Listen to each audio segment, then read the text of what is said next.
Everyone, welcome back to my channel. दोस्तों, जैसे जैसे समय नज़दीक आ रहा है, हमारे अध्यापक मित्रों के बीच कन्फ्यूज़न क्रिएट होता जा रहा है और तरह तरह के प्रश्न पूछे जा रहे हैं कि आखिर विद्यालय जब खुलेगा मार्च में तो हम क्या करेंगे। क्या हम शून्य सप्ताह की कार्य योजना को शिक्षण योजना बना करके करें, या शुरू में हमारे पास विद्यालय में बच्चे पूरे नहीं आएंगे, समय सारणी के अनुसार आएंगे, तो इसके हिसाब से दोस्तों एक महीने में बच्चों की जो आने की बारंबारता बनेगी। किसी भी पर्टिकुलर क्लास के बच्चे एक हफ्ते में 2 दिन आ रहे हैं, तो एक महीने में 4 सप्ताह अगर माना जाए तो 4 दूना 8, अर्थात एक क्लास जो है 8 बार आपके पास आएगी। तो मार्च में हम बच्चों के साथ क्या करें, तो दोस्तों मैं यही कहना चाहूँगा इस वीडियो के माध्यम से कि आप जो शून्य सप्ताह की कार्य योजना है, पूरे मार्च में आप शून्य सप्ताह की कार्य योजना का संपादन करें, क्योंकि एक सप्ताह में 6 दिन होते हैं और 6 दिन की कार्य योजना शून्य सप्ताह में दी गई है। और साथ में आपको बेसलाइन आकलन भी करना है, तो मान लीजिए कि 2 दिन आपने बेसलाइन आकलन में लगा दिया तो कुल 8 दिन हो गए। तो इस तरह किसी भी क्लास के लिए, पर्टिकुलर क्लास के लिए मार्च महीने में 8-8 दिन मिल रहे हैं। तो 8 दिन में आप इसी योजना को, शून्य सप्ताह की कार्य योजना को संपादित कीजिए और इसी में पूरा महीना आपका निकल जाएगा। फिर जब अप्रैल आएगा तो अप्रैल में आप समृद्धि कार्यक्रम के तहत प्रथम सप्ताह से शुरू कीजिएगा कार्य योजना को, और 8 सप्ताह तक जो कार्य योजना दी गई है उसके हिसाब से आपको कार्य करना है।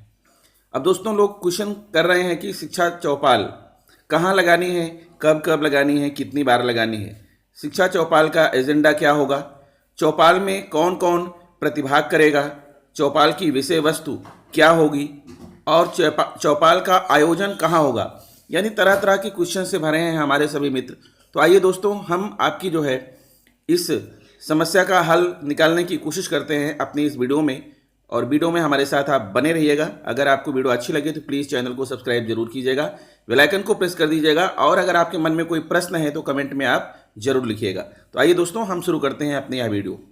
हाँ, तो दोस्तों मैं आपके लिए लेकर आया हूँ शासनादेश, जो 100 दिन का शासनादेश आया है कि 100 दिन के अंदर आपको प्रेरणा ज्ञानोत्सव कैंपेन करना है। उसी के तहत शिक्षा चौपाल की बात की गई है। तो आइए यहीं पर हम लोग क्लियर करेंगे, चर्चा करेंगे कि आखिर इसमें करना क्या है। देखिए, यहाँ पर लिखा है गतिविधियाँ 100 दिन के अंदर कोविड प्रोटोकॉल के संबंध में उत्पन्न जिज्ञासाओं को दूर करने तथा मिशन प्रेरणा के लक्ष्यों को प्राप्त करने के लिए अभियान मोड में कार्य किए जाने की आवश्यकता है। तत्क्रम में प्रेरणा ज्ञानोत्सव कैंपेन के अंतर्गत निम्नलिखित गतिविधियां आयोजित की जाएंगी। इसमें गतिविधियों में क्या है कि समस्त विद्यालयों में प्रेरणा ज्ञानोत्सव कैंपेन के अंतर्गत 100 दिन का विशेष अभियान कैंपेन संचालित किया जाएगा। यह अभियान विद्यालय खुलने के प्रथम दिवस से प्रारंभ किया जाएगा तथा 100 दिन तक निरंतर चलता रहेगा। तो दोस्तों, हमारे मित्रों के उस प्रश्न का जवाब कि आखिर हम विद्यालय खुलने के बाद क्या करेंगे, तो यहाँ पर आप संतुष्ट हो जाइए और जानने की कोशिश करिए कि विद्यालय खुलने के प्रथम दिवस से प्रारंभ किया जाएगा तथा 100 दिन तक चलता रहेगा। क्या चलता रहेगा? ये प्रेरणा ज्ञानोत्सव कैंपेन। अभियान को प्रारंभ करने के पूर्व खंड शिक्षा अधिकारी द्वारा सभी प्रधानाध्यापकों की बैठक की जाएगी एवं शिक्षा चौपाल के आयोजन हेतु विस्तृत चर्चा कर कार्य योजना बनाई जाएगी। दोस्तों, आप यहाँ पर ध्यान देते हुए चलिएगा एक एक बात का। उक्त कार्यक्रम में ARP, SRG एवं शिक्षक संकुल की विशेष भूमिका रहेगी इस प्रेरणा ज्ञानोत्सव कैंपेन में। ठीक है, सबसे पहले आपने ध्यान दिया कि यहाँ पर खंड शिक्षा अधिकारी महोदय प्रधानाध्यापकों की बैठक करेंगे और शिक्षा चौपाल के आयोजन हेतु विस्तृत चर्चा कर कार्य योजना बनाई जाएगी, और इसमें ARP, SRG एवं शिक्षक संकुल की विशेष भूमिका रहेगी। विद्यालय खुलने के बाद प्रधानाध्यापक द्वारा नवगठित विद्यालय प्रबंध समिति SMC के सदस्यों की बैठक बुलाई जाएगी। ध्यान दीजिएगा दोस्तों, कार्यक्रम प्रारंभ हो गया है, आप इस पर विशेष ध्यान दीजिए कि आपको पहले दिन से करना क्या है।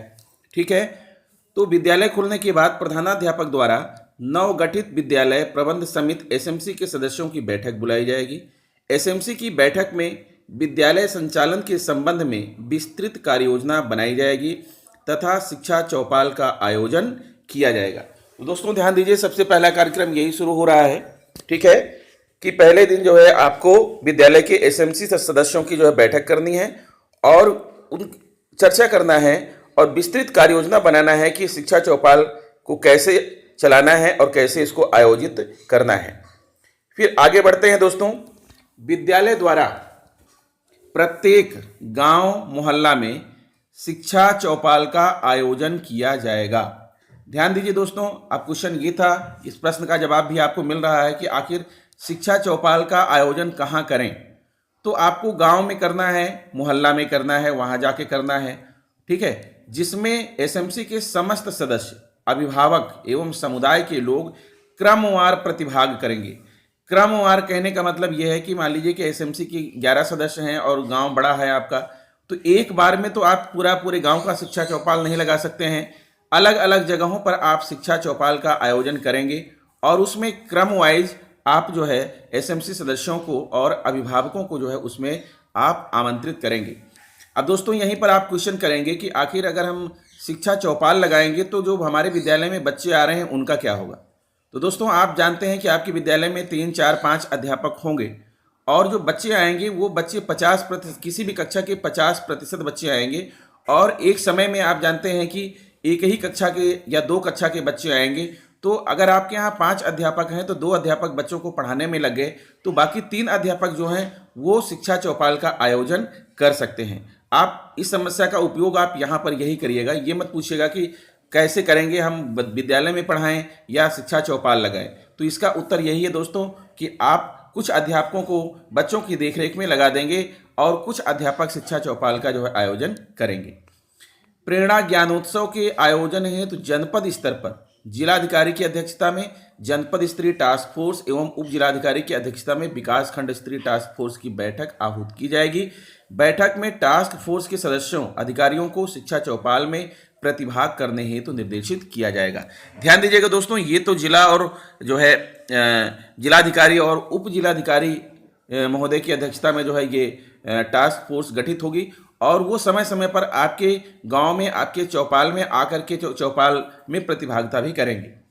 जनपद विकास खंड स्तरीय टास्क फोर्स के अधिकारियों, प्राचार्य, डाइट एवं मंडलीय सहायक शिक्षा निदेशक बेसिक द्वारा इस कैंपेन के दौरान कम से कम 5-5 गांवों में आयोजित शिक्षा चौपाल में प्रतिभाग किया जाएगा। ध्यान दीजिएगा दोस्तों, ध्यान देने की चीज़ है यहाँ पर।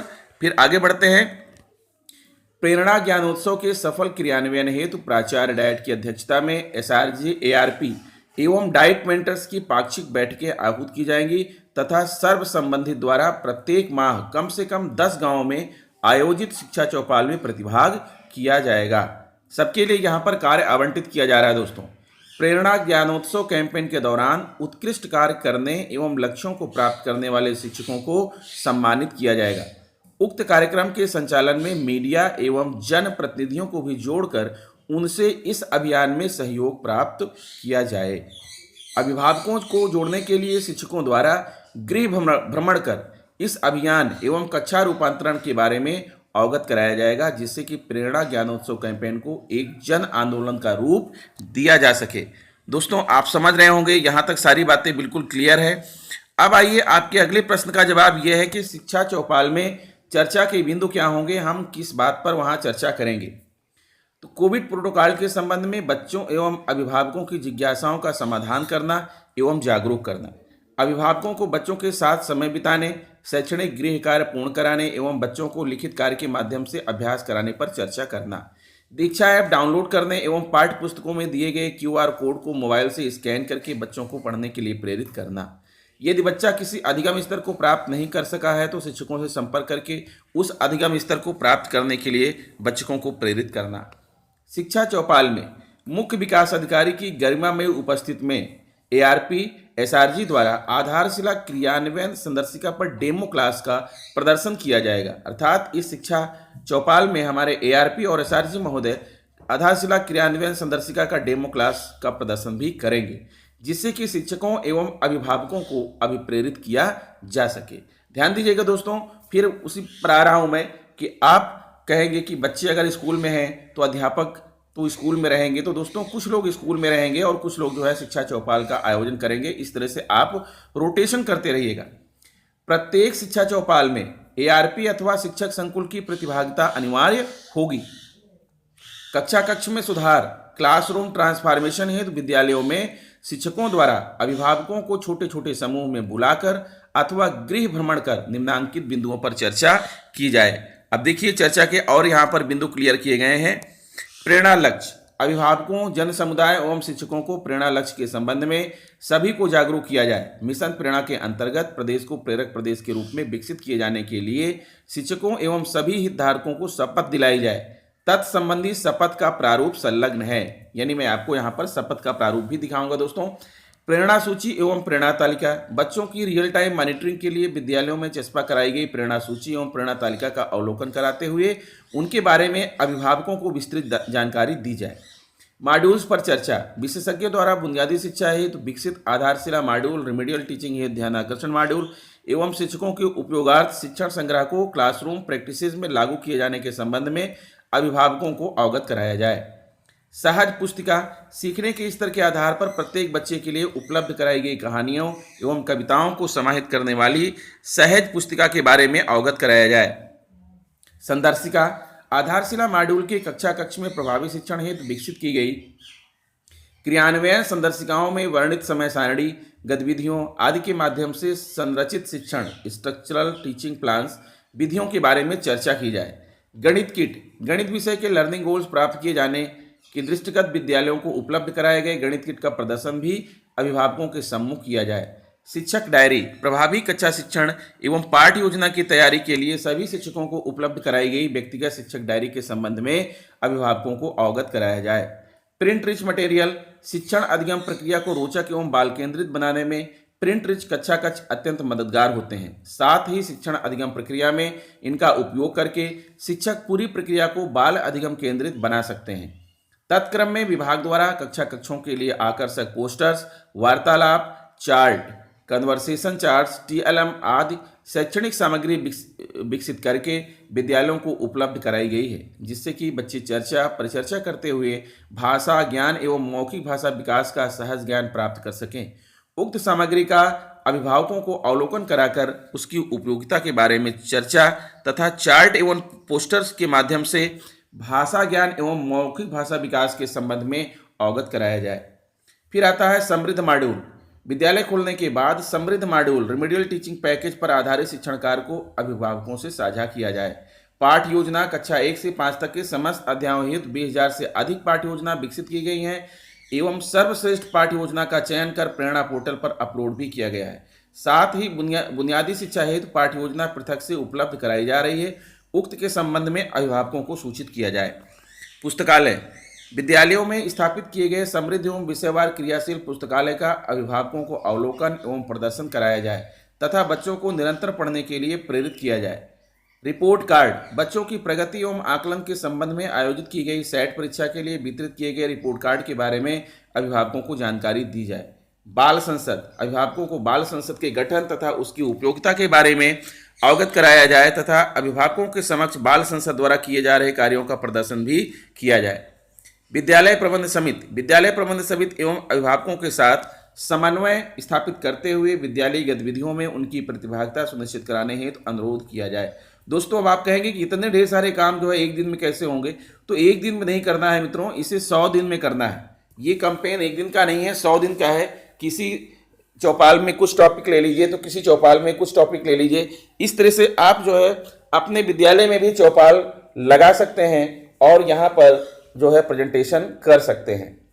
शैक्षणिक अवधि का पुनर्निर्धारण, विस्तृत टाइम एंड मोशन स्टडी के आधार पर शिक्षण दिवसों एवं घंटों अवधि में बढ़ोतरी की गई है। साथ ही विद्यालय स्तरीय पंजिकाओं को युक्त संगत बनाए जाने एवं ग्रीष्म शीतकाल की समय सारणी, विद्यालय अवधि, प्रार्थना सभा आदि के संबंध में अभिभावकों को अवगत कराया जाए। दीक्षा एवं रीड अलॉन्ग ऐप, अभिभावकों को दीक्षा एवं रीड अलॉन्ग ऐप डाउनलोड कर बच्चों को पढ़ने हेतु प्रेरित करने के लिए अनुरोध किया जाए।